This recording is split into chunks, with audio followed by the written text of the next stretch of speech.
Hey, everyone. Anthony Fantano here, internet's busiest music nerd. Hope you are doing well. And it is time for our weekly track roundup where I go over what I felt were the worst and the best tracks of the week. You know what it is. That's what we do.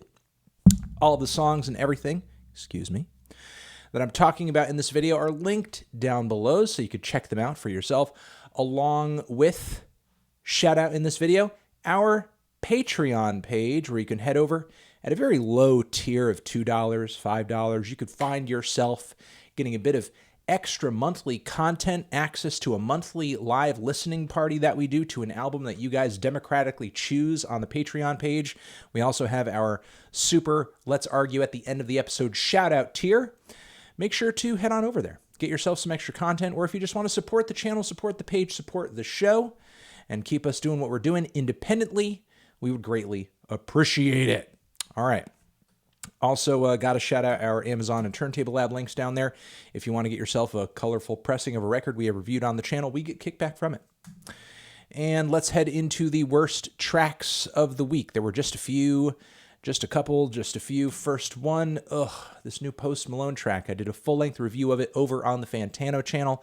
Did not like it. I think it's one of Post Malone's worst songs, and not really for being the kind of generic sing-songy trap music that he rode in on. Rather, what's terrible about this song is that it's a very lame-ass ballad with a super weak instrumental that sounds like a Foster the People leftover. Didn't really care for the forced, manipulated vibrato. Can't speak today for some reason on his voice either. It was a super big turnoff. Kind of grossed out by this track. Don't know what to make of this new upcoming album. Not sure if I'm too psyched for it, but I guess we'll see. Moving on from there, this one hurts. New song from Have a Nice Life, a project that I liked their last record quite a bit. And everyone on the internet and their mom will tell you that Death Consciousness is one of the best shoegaze, post-punk, experimental, this, that, and the other, because it's a million different things. Kind of record of so many years into the past, but not really digging this new track over here, Sea of Worry. It sounds like a bad gothed out surf rock, like indie type of surf rock song, with super washed out vocals. Don't like the tune, don't like the production, but it is Have a Nice Life. I'm not anticipating every single song on the new record is going to be like this, so maybe the other tracks will please me more, but as of right now, I am not digging this new song.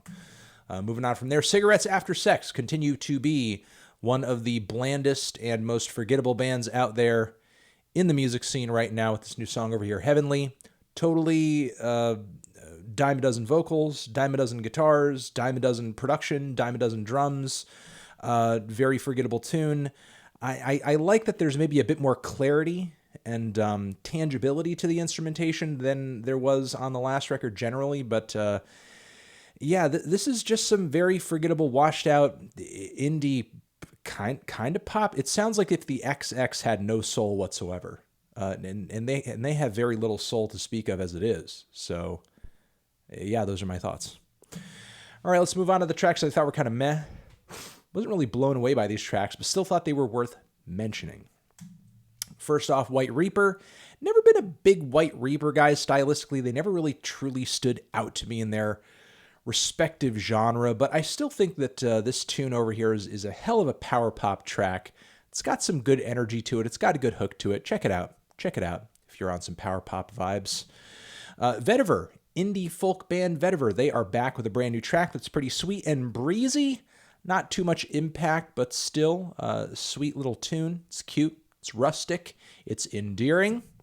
We also have Vagabon, who is an indie artist up until this point, whose work has always underwhelmed me and didn't really stand out to me aesthetically. However, she seems to be branching out quite a bit with her new material, including this new track over here that is a lot groovier than her past material. It's kind of like if you mixed indie pop with a bit of alternative dance music, threw some weird vibes in there, got some slightly left field production tricks in there, and just kind of like let it ride out in a linear fashion at some point, so you really kind of feel that groove. So I don't know, to me this is an improvement. To me this is getting more interesting. So Vagabond, interest peaked, ears are perked.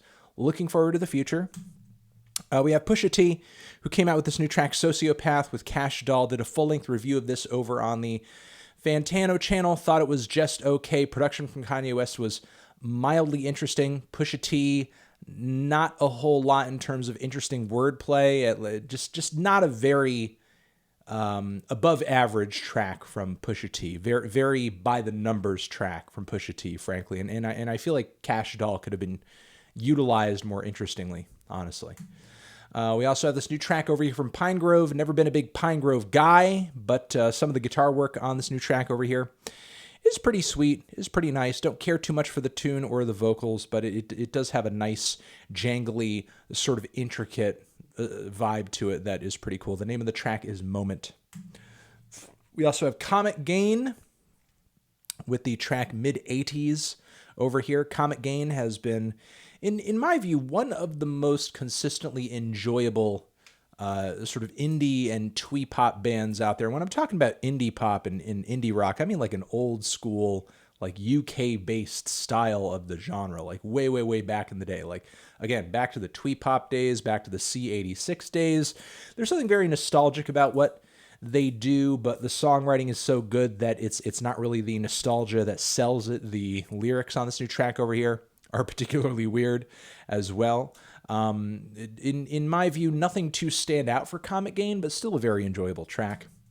We also have a new song from Charli XCX, this new one featuring HAIM, the HAIM sisters. And I wish there was more contrast along the song. I mean, there's some great vocal harmonies. There's a great vibe. There's a great groove. There's a great energy, but it is a little one-dimensional in terms of its energy across the track. I do think it gets progressively a bit more lush as it moves along, but I wish that progression were greater.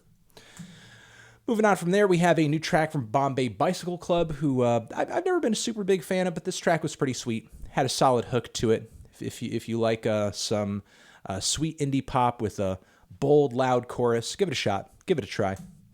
And Black Belt Eagle Scout, new record on the way. Thought this washed out, dreamy, guitar-backed tune that has been delivered on this one was pretty sweet. Again, nothing really blowing me away. Run It To Ya was the name of this one. Nothing really blowing me away, but it was sweet on the ears, was pleasant to listen to. And we have this new song over here from Big Sean and A$AP Ferg with a Hit Boy on production. Bezerk is the name of it. And I mean, it's okay. I wish it kind of lived up to the name, though. It doesn't quite go berserk. I think A$AP Ferg is trying to push it there. The beat's a little generic, but definitely has some rumbling bass to it. There's definitely meat on the bones of this beat. But Big Sean flows average. A few lines sticking out here and there from both Ferg and Sean that are kind of funny.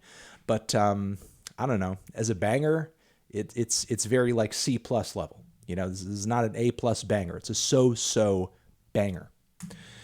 And we also have A.G. Cook of PC Music fame coming through with a very odd, futuristic take on art pop. Some of the vocals I thought were really difficult to listen to, very out of place, very awkward, could have been retooled, but instrumental still sounds futuristic as hell, strange, inventive.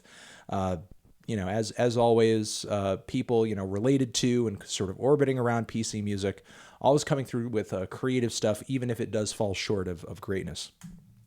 And let's get into the tracks that I thought were the best of the week, the ones that really stood out to me, the ones that really left an impression on me. First, we have, once again, this band that I'm talking up for the second time in this segment with a new project on the way. They go by the name of Squid, and they are writing some really great post-punk music that throws it back to the old days, but there are some interesting instrumental dynamics that they're presenting today. Excuse me, that makes it stand out. Match Bet is the name of this new one. I thought the horns that pop up suddenly in this song were unexpected and wonderful. And just a great energy on this track. Great snobby, just, I don't know what else to say. Just a badass energy to it that I think is really great. All right, we also have Sasami, an artist who I'm just now hearing of. Take Care is the name of this new one. Aesthetically, I won't say that this song is much more than just like an average kind of low down, somewhat depressed indie pop ballad, but the songwriting is impeccably good songwriting, and the vocals are so damn earnest. Just couldn't get over it. It was beautiful. It was moving. It was touching. From the word go, this track cut me emotionally, and not too proud of a person to say that. I can admit that. All right, Pusha T, another song. He dropped 2 tracks within days of each other. This new one over here, also production from Kanye West, Lauryn Hill, Coming Home. This one was much better. Not that lyrically it was like in another galaxy or anything, but the use of Lauryn Hill was great. The instrumental was fantastic. Pusha T had an amazing energy. It felt a little bit like a Bling era throwback with a really hopeful, positive instrumental. Again, great positive, almost like inspirational type of energy coming off of this track that I thought was wonderful. Definitely much better than Sociopath. As much as I do, again, like the instrumental off of that record. All right, we also have Miles Davis, Rubberband. This track has been, or rather this project has been getting promoted as the Lost Miles Davis album. It's coming out soon. You haven't heard it yet. We haven't heard it before. It's a lost album. It's coming out. It's going to be the first time you've heard this record. Now, if you couldn't already tell from the cover, and also from the era that most likely we wouldn't have heard Miles Davis album yet, if you know anything about Miles Davis.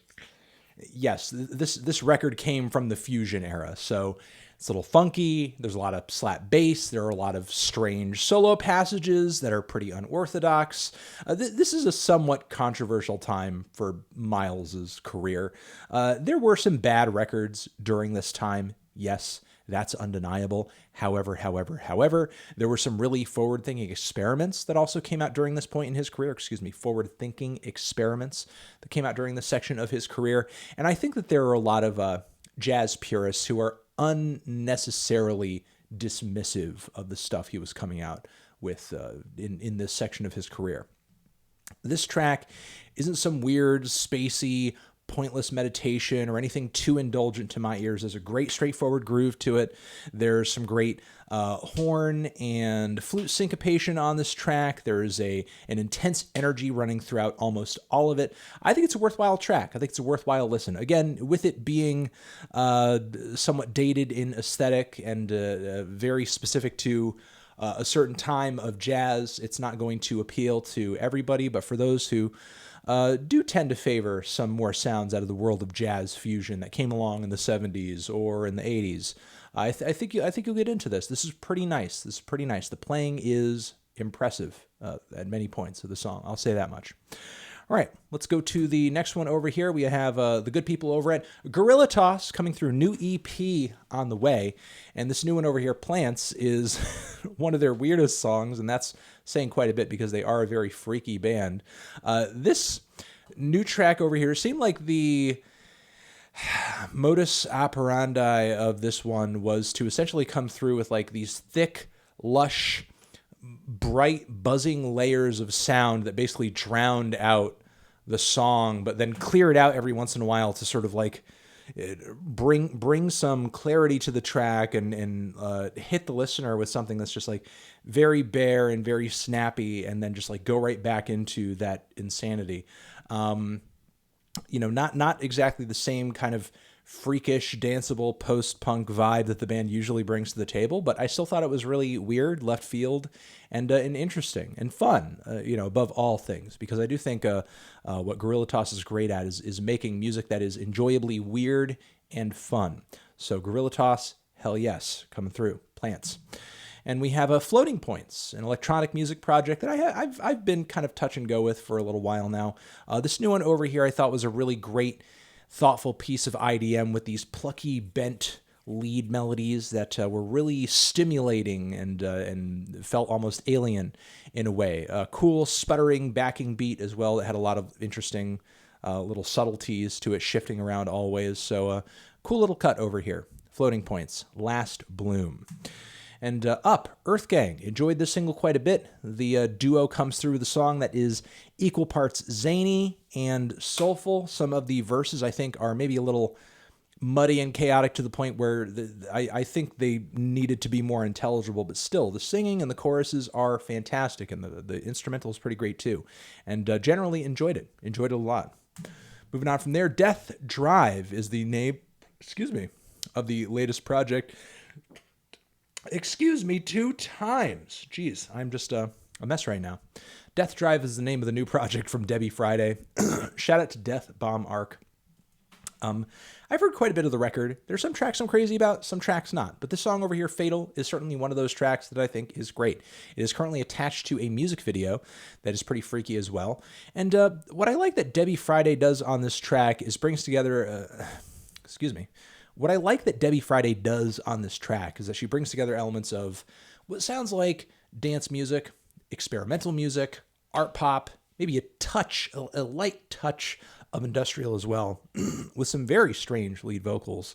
And I don't know, just creates a very eye-wideningly strange vibe that I'm very, very, very much into. This is going to be an artist that I'm probably going to be, just looking out for here and there going forward. And we have A$AP Rocky. Babushka Boi did a full-length review of this track over on the Fantano channel. Liked it quite a bit. And I thought that this track boiled down to a lot of the aspects that made Rocky such an interesting hip-hop artist to begin with. And that is that, it has a solid hook, catchy flows, kind of freaky left field, quality instrumental choice on this one. Not like the greatest thing I've ever heard lyrically, but that is not really my expectation from Rocky or where he tends to, I think, thrive or succeed the most. I just thought it was a solid A$AP Rocky song, very enjoyable, and looking forward to hopefully a return to form on this one, because I think his last couple of records have been incredibly lackluster, and I am hoping that this is him just, making a more positive turn on this one. And and I want to give a shout out to Animal Collective, who we are going to link you to down below, who did a cool little acoustic and odd Silver Jews cover, obviously in celebration of David Berman, who recently had passed away, so rest in peace to him. Amazing to see various artists around the indie sphere, including Animal Collective and also Bill Callahan, too, and others being so great and just celebrating, David Berman's music, Silver Jews music, so on and so forth, doing some good quality covers, and whether it be in the studio or live. So again, great thing. Rest in peace to David once more. And I think that's going to be it for the weekly track roundup, everybody. Oh, one more. Oh, a couple more. Jeez, I'm having a brain fart here. A couple more. Anamanaguchi. Anamanaguchi. They are back. It's been a while since we have heard from the 8-bit rock outfit known as Anamanaguchi. Lorem Ipsum is the name of this new cut over here. It's an amazingly thrilling melodic mix of what sounds like drum and bass, some pop punk music, a little bit of your average highly melodic, rich and lush anime soundtrack intro theme. It's great. It's great. It's really a fantastic listen and very, very fun, very, very bright, very, very colorful. It's been a while since we've heard something from the studio of substance from Anamanaguchi, and I'm hoping the fans pick back up on this. I know back in the day there were some people who were super heavy on Anamanaguchi, and it would be great to hear that kind of passion come back for this new material, because it is actually worthwhile, and I think it bests a lot of the stuff they were coming out with before they took as long of a break as they did in between studio projects. So looking forward to what Anamanaguchi is doing now that they're back on the map. And we have Algiers. They are back. Can the Subbase Speak is the name of this new cut over here. And it's unlike anything Algiers have ever done, and yet I enjoy it quite a bit. It's a mix of experimental, almost avant-garde jazz and spoken word. The track's lyrics read almost like an indignant hater, just like, I guess, speaking down on their music, almost like over the internet or to their faces, and just saying all this completely ignorant and uninformed, totally clueless shit about music, art, politics, race, what the band Algiers does. It's like, truly a satire and a display of ignorance over this very frantic and jagged and very out there jazz instrumental. And again, totally unlike anything Algiers has done up until this point. And yet it's pretty bold. It's very bold and very cool for what it is. You know, it's not to say that Algiers like stepped into doing some weird spoken word jazz and like it just came out mediocre because it was their first time trying it. Like it's actually pretty cool by those standards, you know, for a spoken word song, for a freaky left field jazz song. I would say they actually succeeded pretty well in kind of recreating that, putting their foot through the door in that, and I guess putting their best foot forward, making a bold first impression. I don't anticipate this will be the tone of the band's next record from front to back, but it'll be interesting to see how this song links up with what the band is trying to communicate on the rest of the record, because certainly this song is going to stand out narratively and instrumentally. How will it, I guess, kind of reinforce everything else happening on the band's new project? That's the question, and that's what's going to be intriguing. So can the Subbase speak? Liked it quite a bit. And that has been the weekly track roundup, everyone. Again, all of those tracks, all of what I just talked about, it's linked down there below in the description. Sorry for the few hiccups, but I have a bit of a sinus thing going on now, and it's driving me nuts. So that was all good. That was all good. Shout out one more time to the Patreon. Boop, boop, boop, ba-doo, doo, doo. Oh, well, yeah, it's linked down below. And that's my email. Having a brain fart over here. You guys, I'm just embarrassing myself in front of you, but I'm just going to give it up now. Now that I've embarrassed myself twice, 3 times, 4 times, 5 times. So Patreon again over here. Monthly Let's Argues. Again, that monthly listen along party that we have, which we do a rebroadcast of, or rather, we give you a link to be able to play it after the fact. So if you do miss it and you're not there, but yeah, so a little extra content there every month for those who do want to sign up. And that link is down below. Again, with all the songs I just talked about. You're the best, you're the best, you're the best. I'll see you in the next video, in the next one. Anthony Fantano, weekly track roundup, forever.